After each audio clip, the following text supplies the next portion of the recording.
Good morning students. तो आज हम लोग अपना हाइपर ज्योमेट्रिक फंक्शन का इंटीग्रल फॉर्म देखेंगे कि अगर हम लोग चाहें कि इस हाइपर ज्योमेट्रिक फंक्शन को, जो कि हम लोगों ने ऑलरेडी पढ़े हैं पास्ट के 2 लेक्चर्स में, उसको हम लोग इंटीग्रल रिप्रेजेंटेशन उसका कैसे कर सकते हैं, मतलब कि कुछ इंटीग्रेशंस वगैरह को कैसे इन्वॉल्व कर सकते हैं इस चीज़ों में। अभी था क्या हमारा हाइपर ज्योमेट्रिक फंक्शन, तो एक बार देख लेते हैं फटाक से। इसका डेफिनेशन हमारा क्या था, इसको हम लोग कैसे लिखते थे, समेशन n इक्वल्स टू 0 से इन्फिनिटी, ये वाले फंक्शन को an bn, और यहाँ जो कॉलन के बाद वाला जो है वो नीचे आएगा cn। ये सब क्या था, an bn cn, ये सारे हमारे पॉक्यूमर सिंबल थे। यानी कि हमें a इंटू ए प्लस 1, इसका मतलब क्या होगा, a into A plus 1 into A plus 2 multiply करते जाना है a प्लस n माइनस 1 तक, जो कि हम लोगों ने देखा भी है ऑलरेडी पास्ट लेक्चर्स में। और इसका मतलब होता है z का power n by n factorial, मतलब ये ऐसे हम लोग लिखते थे। अब आप एक चीज़ देखो कि हम लोग क्या चाहते हैं, मैं आपको बहुत ही अच्छे से बताऊंगा एक एक चीज़ समझा करके कि कैसे आप लोग इसको कन्वर्ट करोगे। आप भी मेरे साथ साथ लिखते चलो, प्रैक्टिस करते चलो, बहुत मज़ा आएगा। तो देखो हम लोग को यहाँ पे इंटीग्रेशन लाना है, ठीक है, कुछ इंटीग्रल वगैरह इन्वॉल्व करना है। तो सबसे पहला हमारा जो थिंकिंग है वो ये है कि हम लोग यहाँ पे इंटीग्रेशन को कैसे ला सकते हैं, ठीक है। अब देखो हम लोग सोचेंगे कैसे, ऐसे तो मैंने यहाँ पे लिख दिया, आप देख सकते हो, बट जो हमारा थिंकिंग है वो क्या होगा, क्या हम लोग सोचेंगे और कैसे इसको आगे हम लोग बढ़ सकते हैं। तो देखो अगर आप देखो तो मैंने आपको बताया था कि ये जो होता है an bn cn, इस तरह से जो चीज़ें होती हैं, आपको देख के ही लग रहा है कि ये सारी चीज़ें मल्टीप्लाई हो रही हैं कुछ दूर तक। तो अगर ये चीज़ें मल्टीप्लाई हो रही हैं, इसका मतलब क्या है कि अगर ये मल्टीप्लाई होता जाएगा कंटिन्यू, तो इसका मतलब है कि ये कुछ n फैक्टोरियल को इन्वॉल्व कर रहा है अपने अंदर, ठीक है। मतलब कि फैक्टोरियल वाली कुछ चीज़ें हमें फील आ रही है मल्टीप्लाई हो करके, और हमें पता है फैक्टोरियल का रिलेशन है हमारे गामा फंक्शन से। गामा फंक्शन हमारा क्या था, गामा n को हम लोग क्या लिखते थे, n माइनस 1 का फैक्टोरियल, को याद होगा इन दोनों में रिलेशन है। और फिर आपको याद होगा, आपने ऑलरेडी बीटा फंक्शन पढ़ा है, beta mn is equals to क्या होता था, that was gamma n divided by gamma m plus n। और यही बीटा फंक्शन को हम लोग ऐसे भी लिखते थे 0 से 1 x to the power m minus 1 and 1 minus x to the power n minus 1। तो अब देख लो हमें एक लिंक मिल गया कि हमें कैसे जाना है, मतलब हमें एक ब्रिज मिल गया जिसके थ्रू हम लोग आराम से यहाँ जा सकते हैं। कैसा ब्रिज मिल गया, बीटा का हेल्प लेके और गामा का हेल्प लेके। अगर हम लोग किसी तरीके से इसको कुछ अगर कन्वर्ट कर पाएँ इसमें गामा में, राइट, और फिर उस गामा को हम लोग कन्वर्ट कर देंगे बीटा में, और बीटा हम लोग को पता है इंटीग्रेशन, तो इंटीग्रेशन हम लोग ला सकते हैं। That is our whole idea, ठीक है। ब्लूप्रिंट मैंने आपको दे दिया, अब इस ब्लूप्रिंट को फॉलो करते हैं। तो देखो सबसे पहले हमें क्या दिख रहा है यहाँ पे, अगर आप देखो तो कि ये है दोनों चीज़ कुछ ऐसा an bn cn इस तरह से। तो अगर हम लोग इन दोनों को लेके चले, मान लो bn बाई cn को, तो इसको क्या लिख सकते हैं, bn cn। अभी मैंने आपको बताया ये चीज़ कि हम लोग इसका यूज़ करते हैं, जैसे कि मैंने फर्स्ट लेक्चर में आपको बताया था कि xn को मैंने आपको करके दिखाया था। ये चीज़ देखो, ये फॉर्मूला मैंने आपको प्रूफ करके बताया था कि xn जो होता है वो gamma x plus n by gamma x होता है। इसमें भी कोई बहुत बड़ी बात नहीं है, आप चाहो तो तुरंत भी प्रूफ कर सकते हो। xn क्या होता है, ये कंटिन्यू मल्टीप्लाई होता चला जाएगा, यानी कि x into x plus 1 into dot dot dot x plus n minus 1।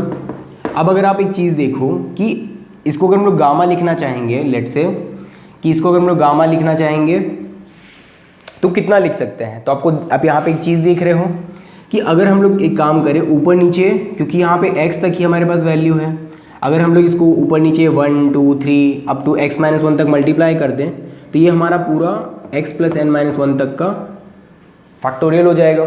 और नीचे हमारा क्या आएगा, x माइनस 1 तक का फैक्टोरियल, यानी ऊपर आ गया हमारा x प्लस, ये देखो ये आप लोग कॉपी में खुद लिख के करना, और मैंने फर्स्ट लेक्चर में बताया भी है, तो आप लोग वहाँ से भी हिंट ले सकते हो जो नहीं देख रहे हो। और जो कंटिन्यू आप लोग देख रहे हो लेक्चर्स, तो आपको तो पता ही है ये चीज़ कैसे होता है। तो ये क्या हो जाएगा, x plus n minus 1 factorial. अब देखो इसको क्या लिख सकते हैं, अगेन यहाँ से ये वाले फॉर्मूले से, क्योंकि n माइनस 1 फैक्टोरियल है, इसका मतलब कि फैक्टोरियल में एक कम है, यानी कि क्या होगा, गामा n हो जाएगा। तो यहाँ पे देखो अगर इसको आप लोग देखोगे ये वाला, तो ये क्या हो जाएगा, गामा x प्लस n, और ये नीचे वाला क्या हो जाएगा, गामा x। यही तो मैंने लिखा है यहाँ पे। तो ये बेसिक सा आइडिया है, ठीक है। अब इसको हम लोग कैसे करेंगे, देखो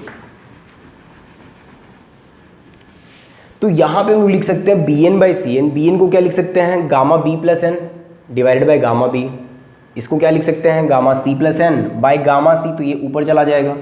अब हम लोग करेंगे क्या, अब हमारा दिमाग काम करे कि हम लोग को बीटा को इन्वॉल्व करना है किसी भी तरीके से। तो कैसे बीटा को इन्वॉल्व करेंगे, बीटा के लिए हम लोग एक चीज़ देख रहे हैं कि बीटा जो होता है वो क्या होता है, gamma N by gamma M plus N. यहाँ पे अगर आप देखो तो ऐसा कुछ तो दिख नहीं रहा है कि दो वैल्यूज़ हो और उन दोनों का सम कुछ है, ऐसा कुछ नहीं दिख रहा है। तो हमने यहाँ पे क्या कॉन्सेप्ट लगाया, हम लोग सोच रहे हैं कि अगर मान लो ये जो वैल्यू है अगर आप देख रहे हो, ठीक है, इसको मैंने अलग कर दिया और ये जो नीचे वाला वैल्यू है ये मैंने साथ में लिख दिया इन दोनों को। और अगर हम लोग एक एक्स्ट्रा टर्म ले लें इन दोनों का डिफरेंस, इन दोनों का डिफरेंस, क्यों, क्योंकि अगर आप एक चीज़ देखो इन दोनों का डिफरेंस क्या है, देखो दैट इज़ ऊपर वाला टर्म।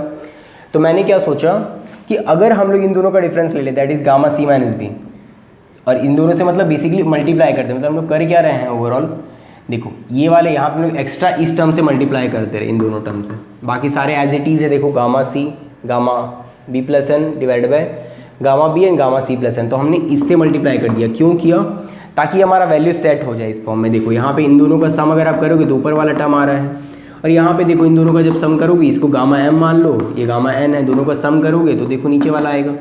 इसका मतलब ये रेसिप्रोकल है, यानी कि नीचे वाला वैल्यू, मतलब कि इसको अगर देखा जाए तो it's a beta function and this is also a beta function, but इसको मान लो हम लोग एज इट इज़ लिख देते हैं ऐसे ही सेम, और इसको हम लोग बीटा फंक्शन यहाँ पे यूज़ कर लेंगे। क्या हो जाएगा हमारा बीटा फंक्शन, m की जगह पे है b प्लस एन और n की जगह पे है c माइनस बी। देखो यहाँ से क्या होता है, gamma beta M N is equals to gamma N divided by gamma M plus N. तो अगर आप यहाँ पे देखोगे तो देखो यहाँ पे ये चीज़ क्या होगा, that is gamma N by gamma M plus N, क्योंकि दोनों को जब आप जोड़ोगे तो ये और ये कैंसिल हो जाएगा। तो इसका मतलब क्या होगा, हमारा c प्लस एन बचेगा। तो इसीलिए हम लोग m की जगह पे ये लिख देंगे, n की जगह पे ये लिख देंगे, क्योंकि हम लोग जानते हैं ये फॉर्मूला।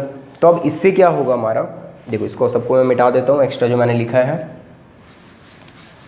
तो इससे क्या होगा हमारा, ये चीज़ यहाँ से हम लोग इसको एज इट इज़ लिख देंगे और यहाँ से फिर हम लोग बीटा का यूज़ कर लेंगे, जो हम लोग जानते हैं बीटा फंक्शन होता है। अगर इसका निकालना है तो 0 से 1 t का पावर m-1। देखो यहाँ पे पैरामीटर आप कुछ भी ले सकते हो, चाहे वो t हो, x हो, y हो, उससे फ़र्क नहीं पड़ता है। तो t का पावर इसका एक कम पावर हो जाएगा 1 माइनस एक्स, n का पावर एक कम dt।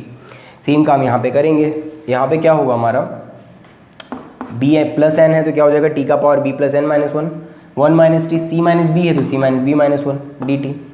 तो ये हमारा ओवरऑल हो गया, ठीक है। इसके आगे हम लोग और इसको सॉल्व करके सिंप्लीफाई करेंगे, लेकिन देखो एक हमारा जो मकसद था इंटीग्रेशन को लाना वो तो हम ले आए यहाँ पे। अब इसको हम लोग और सिंप्लीफाई करते हैं। आप चाहो तो इसका स्क्रीनशॉट ले सकते हो, और अगर आपने ये लिख लिया नोट कॉपी में तो ठीक है। अब हम लोग नेक्स्ट स्लाइड देखते हैं। तो ये हमने लिखा था B N by C N is equals to gamma C by gamma B into gamma C minus B. और ये अब हम देखते हैं कि ये वाला जो हमारा वैल्यू है ये या तो 0 हो सकता है या पॉजिटिव होना चाहिए, क्योंकि आपको पता है गामा फंक्शन है। तो इसीलिए हम लोग इस पर कंडीशन लगा देते हैं कि ये बड़ा होगा इससे, यहाँ पे कंडीशन हमने लिख दिया और दोनों पॉजिटिव होंगे। अब देखो यहाँ पे अगर एक चीज़ देखो, अब हम लोग नेक्स्ट क्या कर सकते हैं इसके आगे, और इसको कैसे थोड़ा सिंप्लीफाई किया जाए। तो अब अगर आप देखोगे तो हमें पता है कि अगर 1 माइनस जेड का पावर माइनस ए जो होता है, अगर मॉड जेड का वैल्यू 1 से अगर लेस है तो हम लोग इसको क्या लिख सकते हैं, 1 प्लस ए जेड प्लस ए इंटू ए प्लस 1। ये सिंपल आपका बायनॉमियल थ्योरम है, आपको पता है 1 प्लस एक्स का पावर, अगर n लिखना होता है तो हम लोग क्या लिखते हैं 1 plus N X plus N into N plus 1/2। या फिर आप इसको ऐसे भी सोच सकते हो 1 plus N C 1 X plus N C 2, सबका वैल्यू निकालोगे तो आपका ये आएगा। तो ये हमने लिख दिया। अब इसका हमारा जनरल टर्म क्या होगा, अगर आप देखो तो समीशन n इक्वल्स टू 0 से इन्फिनिटी। ये अगर देखोगे यहाँ पे जो कॉफिशिएंट है ये क्या है, तो एक्चुअली ये an है, पॉपुलर सिंबल। नीचे जो वैल्यूज़ आ रहे हैं वो क्या है, दैट इज़ n फैक्टोरियल। ये z का पावर जो ऊपर आ रहा है वो क्या है, z का पावर n। अब अगर आप एक चीज़ देखो कि इसको हम लोग क्या लिख सकते हैं, हाइपरज्योमेट्रिक function f a b c z। हम लोग को पता है ये होता है a n b n c n और z का power n by n factorial, summation n equals to 0 से इन्फिनिटी, ये हमें पता है। अब हम लोग क्या करेंगे, सबका वैल्यू पुट अप करेंगे। इसका वैल्यू हमें पता है, इसका वैल्यू क्या है, दैट इज़ दिस। तो इसको हम लोग पुट कर देंगे gamma C by gamma B into gamma C minus B, और इंटू क्या हो जाएगा समीशन ये वाला वैल्यू, ये वाला क्यों हो रहा है, क्योंकि देखो जस्ट हमने क्या किया, इसकी जगह पे ये वाला वैल्यू पुट किया तो ये वाला हो गया, और फिर ये वाला, तो इसको मैंने यहाँ पे लिख दिया। बचा क्या लास्टली, अगर आप देखो तो ये an और ये बच गया और समेशन, तो मैंने यहाँ पे लिख दिया इसको सारे n वाले को। ठीक है, जहाँ जहाँ पे n हमारा इन्वॉल्व है उसको हम लोग यहाँ पे लिख देंगे एक साथ, और जहाँ जहाँ n नहीं है, देखो यहाँ पे n का कोई ज़रूरत नहीं, इसलिए हमने कांस्टेंट की तरह बाहर कर लिया। अब इससे होगा क्या, ये तो बाहर है, अब ये हमारा इंटीग्रेशन, इसको भी अगर हम लोग n को बाहर ले लें, मतलब n को अगर अंदर ले लें तो हमारी ये सारा बिना n वाला पार्ट बचेगा, तो सबको हम लोग बाहर इधर लिख सकते हैं। अब इससे क्या होगा कि हमारा ये वाला जो पार्ट बचा, इसमें क्या हो गया, an z का पावर n था, लेकिन हमने यहाँ पे t का पावर n जो एक्स्ट्रा यहाँ पे बचेगा, इसको आप हम लोग तोड़ सकते हैं। देखो यहाँ पे हमारा क्या है, t का power b plus n minus one है, इसको हम लोग लिख सकते हैं t का power b minus one plus n, तो हम लोग तोड़ देंगे अलग अलग ऐसे। हमने t का पावर b माइनस वन ये सबको इधर ले लिया, और हमने t का पावर मतलब कि t का पावर n को इधर यूज़ कर लिया z का पावर n के साथ। z का पावर n था हमारे पास ऑलरेडी, और t का पावर n मिल करके zt का पावर n हो जाएगा dt। अब हम लोग नेक्स्ट क्या करेंगे, देखो ये थोड़ा सा आपको टिपिकल में भी लग रहा होगा बहुत ज़्यादा, लेकिन इसको आप लोग नोट डाउन करते चलो, बहुत ही स्लोली मैं आपको बहुत ही अच्छे सब समझा करके स्टेप बता रहा हूँ, आपको मज़ा भी आएगा। चीज़ें हैं कॉम्प्लिकेटेड, क्योंकि ये जो अप्लाइड है थोड़ा सा होता है लिखने में, बहुत ज़्यादा लेंदी लगता है, कभी कभी लिखते रहोगे आपको पता भी नहीं चलेगा क्या लिख रहे हैं। बट मैं मैक्सिमम आपको कोशिश कर रहा हूँ चीज़ों को अच्छे से समझा करके आपको एक विजुअलाइजेशन दे पाऊँ, लाइक आपको मैं बता पाऊँ कि आप नेक्स्ट स्टेप क्यों कर रहे हो या क्या कर रहे हो। ठीक है, अब देखो यहाँ से हमें एक चीज़ फील आ रहा है, अभी हमने प्रूव किया ये चीज़ कि 1 माइनस जेड का पावर माइनस ए क्या होता है, an z का power n by n factorial. But अब देखो यहाँ पे zt का पावर n है, यानी कि z की जगह पे zt है, तो यहाँ पे z की जगह पे zt आ जाएगा।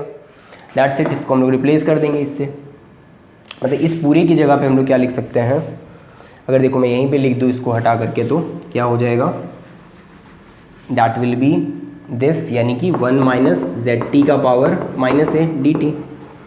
इसी को हम लोग बोलते हैं इंटीग्रल फॉर्म ऑफ f(a)b(c)z, जहाँ पे हमने कंडीशंस क्या क्या लिया था, ऊपर हमने लिया था कि मॉड z जो होगा 1 से छोटा होना चाहिए, और दूसरा हमने लिया था कि रियल पार्ट ऑफ b जो होगा वो लेस होगा, यानी रियल पार्ट ऑफ c जो होगा वो ग्रेटर होगा रियल पार्ट ऑफ b से, जो कि पॉजिटिव होंगे सारे। तो इन दो रेस्ट्रिक्शन के साथ हमारा ये आ गया f(a)b(c)and z। और अगर किसी बच्चों को कन्फ्यूज़न हो रहा होगा कि यहाँ पे मैंने पी क्यू जो मैं लिखता था वो मैंने लिखा नहीं, तो आप लिख सकते हो चाहोगे तो। ऊपर में हमारा 2 है तो इसको 2 लिख देंगे, नीचे में 1 है तो 1 लिख देंगे, 2f1 abcz। इसको हम लोग इस तरीके से भी लिख सकते हैं। ठीक है, तो आप इसको याद रखोगे, आने वाले जितने भी थ्योरम्स वगैरह होंगे हम लोग उसमें इस चीज़ को यूज़ कर सकते हैं। ठीक है, तो आई होप कि आपको ये चीज़ अच्छे से समझ में आ गया होगा। तो ये जो हमने देखा अभी थ्योरम, अगर आप यहाँ पे देखो कि अगर हम लोग z का वैल्यू 1 लेते हैं, यानी कि स्पेशल केसेस, तो क्या होगा ये चीज़, f(a)b semicolon c semicolon z is equals to gamma c by gamma b into gamma c minus b, और यहाँ से क्या बन जाएगा 0 to 1 t to the power b minus 1 into 1 minus t to the power c minus b minus 1, और ये हो जाएगा 1 minus t to the power minus a dt। ठीक है, क्यों, क्योंकि यहाँ पे हमने z की जगह पे 1 ले लिया है, यानी यहाँ पे हमने 1 ले लिया है, तो ये हो जाएगा। अब इससे क्या होगा, ये आएगा आपका gamma c by gamma b into gamma c minus b, और ये बन जाएगा 0 to 1 t to the power b minus 1, और यहाँ पे देखो 1 माइनस t 2 बार है, यानी कि 1 माइनस t का पावर क्या हो जाएगा, c माइनस b, ये वाला माइनस a और माइनस 1 dt। पर अगर आप देखो तो यही एग्जैक्टली बीटा फंक्शन है, यानी कि हो जाएगा gamma c by gamma b into gamma c minus b। तो ये बीटा फंक्शन है, तो क्या इसको लिख सकते हैं हम लोग, बीटा b कॉमा यहाँ पे लिख सकते हैं c minus b minus a। क्यों, क्योंकि इसका अगर बीटा फंक्शन अगर m n होता है तो क्या हो जाता है, t का पावर m माइनस 1 और 1 माइनस t का पावर n माइनस 1, तो ये हो गया।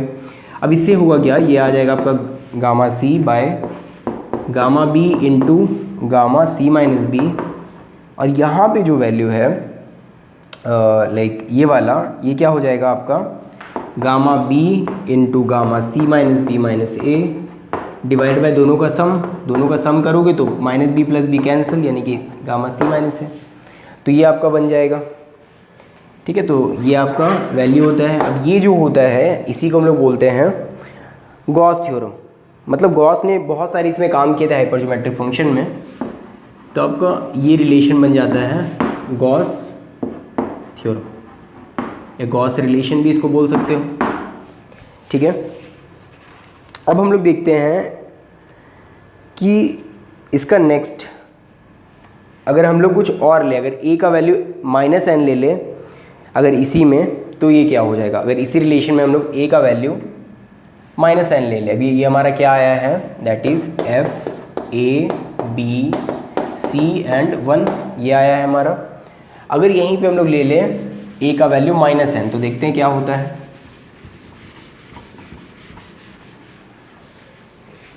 तो a का वैल्यू अगर हम लोग -n ले लेंगे तो ये बन जाएगा f -n b semicolon c semicolon 1। यहाँ पे क्या होगा देखो, gamma c divided by gamma b और into gamma c minus b, ये हो जाएगा आपका। यहाँ पे जो आपका वैल्यू आया है अगर आप देखो तो ये क्या बन जाएगा, that is gamma b into gamma c minus b minus a। देखो हमने क्या किया है, a की जगह पे -n लिया है, अगर a की जगह पे -n लेंगे तो ये +n हो जाएगा, डिवाइड बाय क्या हो जाएगा, गामा c + n।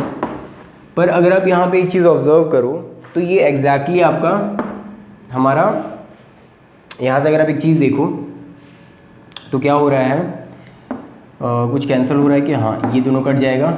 अब एक चीज़ देखो कि इन दोनों को देखो, gamma c by gamma c + n, और यहाँ पे देखो इन दोनों को, ये क्या हो रहा है, gamma c minus b plus n divide by gamma c minus n gamma c minus b।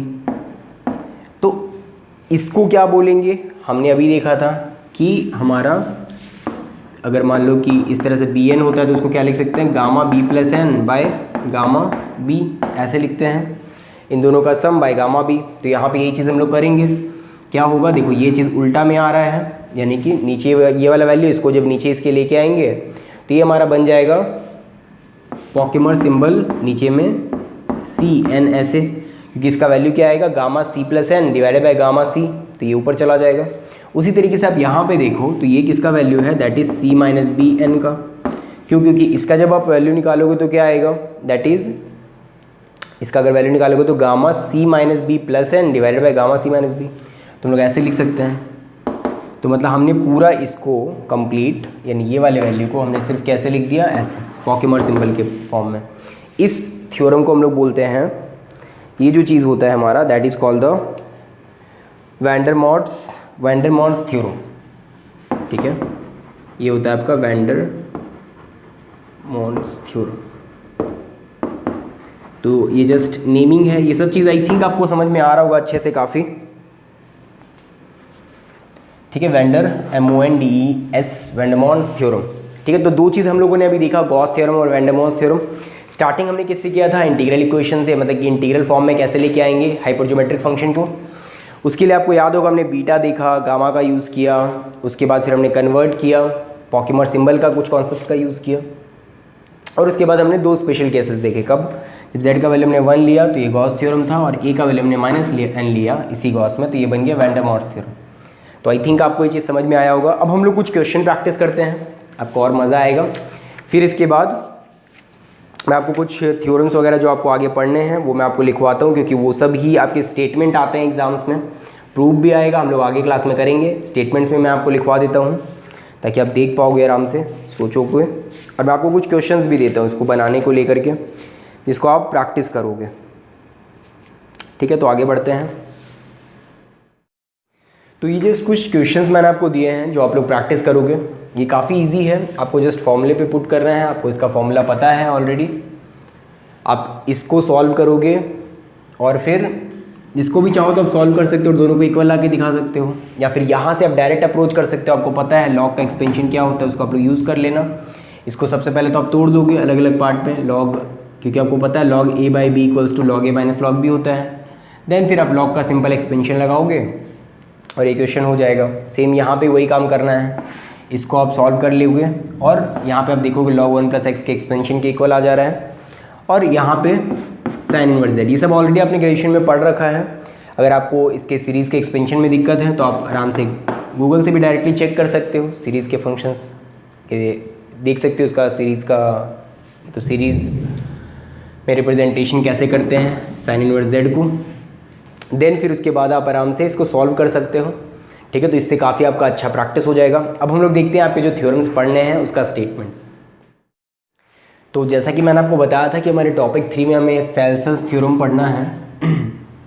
तो अब ये सारे जितने भी, चाहे विपल्स थ्योरम हो, इसके बाद जो हमें आगे पढ़ना है, चाहे डायक्सन्स थ्योरम हो, रामानुजन्स थ्योरम हो, तो जितने भी थ्योरम थे सब ये एक मैथमेटिशियन है जिन्होंने अपना बहुत ज़्यादा समय, मे बी 5 ईयर 10 ईयर्स या मे बी पूरा लाइफ हाइपरज्योमेट्रिक फंक्शन पे काम किया उन्होंने, और इन्होंने इसको पकड़ा है 3, यानी ऊपर में हमारे 3 होंगे और नीचे 2 होंगे। इसको ऐसे भी सिंबल यूज़ करते हैं, देखो जैसे अगर हम लोग इसको लिखना है FAB semicolon C semicolon Z, अगर ये है तो इसको हम लोग ऐसे रिप्रेजेंट भी करते हैं, ऊपर लिख देंगे AB और फिर यहाँ सेमीकोलन, नीचे C और यहाँ Z ऐसे। तो ये दोनों सेम चीज़ है, नोटेशन है ये भी लिखने का। तो ये दोनों नोटेशन है, इसको लोग ऐसे यूज़ करते हैं, ठीक है। ये नोटेशन है, तो यही हम लोग नोटेशन यहाँ पे यूज़ कर रहे हैं ऊपर में। तो इससे होगा क्या, यहाँ पे अगर आप देखो 3, ऊपर में 3 कौन कौन से पैरामीटर्स हैं, -n a एंड b, और 2 क्या है नीचे C1 - C + a + b - n, और यहाँ पे है 1, यहाँ पे z वाले की जगह पे। तो ये क्या हो जाता है, according to the Celsius theorem, वो क्या बोलते हैं कि ये बनेगा आपका C - a, दैट इज़ ये जो C है और ये जो A है, इन दोनों का डिफरेंस होगा C - a, और यहाँ पे जो हम लोग n ले रहे हैं वो आएगा यहाँ पे, फिर हो जाएगा C - b, यानी कि C - b और n, फिर नीचे क्या लिखेंगे, C है तो यहाँ Cn लिख देंगे। उसके बाद फिर क्या करेंगे, C - a - b, ठीक है, इन दोनों का डिफरेंस भी यहाँ पे लिख देंगे। ये होता है जहाँ पे n हमारा नॉन नेगेटिव इंटीजर्स होगा, यानी कि नॉन नेगेटिव का मतलब क्या कि नेगेटिव नहीं होने चाहिए, 0 भी हो सकता है, पॉजिटिव होगा, और A B C जो होंगे आपके वो इंडिपेंडेंट होंगे n से। तो ये हमारा सेल्सियस थ्योरम है। ऐसे ही हम लोग बाकी आगे वाले थ्योरम्स जो भी हैं, जैसे विपल्स थ्योरम है, उन्होंने पर्टिकुलर किसी अलग चीज़ पे लेके काम किया कि यहाँ पे कुछ अलग, यहाँ कुछ अलग, फिर उसका कुछ एक फॉर्मूला होता है। तो ऐसे हम लोग फॉर्मूलेज आगे भी पढ़ेंगे। तो आज के लिए सिर्फ इतना ही। Thank you so much.